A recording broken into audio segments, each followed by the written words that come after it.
好，来继续来看，民进党的立委林月琴，今仔日伫立法院是考2届，到底是咧考啥咧？讲针对着一回小男童开互虐待教师的案件，有面册的卖奖专业点出着证据，指控这个案件的访视业务是林月琴来做督导，讲伊无尽到责任。林月琴是来背回讲，伊是外聘的督导，敢若会提供意见，但是未参与到内部的管理。一个听到加油声，这个时阵，民进党的立委林月琴目屎四淋水，面纸摕起来一直切目屎，边个党团干事长吴思瑶，那答伊警假头甲安慰，那替伊发冤枉。送题回下好不好？就讲真正有满百个委屈，因为有卖奖业点名讲开案件发生后，民进党拢针对台北市社会局应该访视无访视，更加进步讲访视业务是由新北市大爱关怀协会去协办的。依照协会资料，依法外评督导就是林月琴。所谓的外部督导，他们提出问题呢，然后我做回答。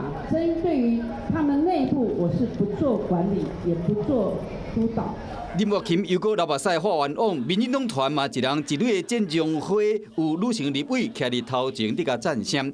林月琴讲，伊确实伫107年到112年做外聘的督导，112年伊嘛分别伫2月24、5月29、8月70甲12月26接受邀请参加会议。因为是伫12月24过身，所以讲12月26的会议有将案件列入议程。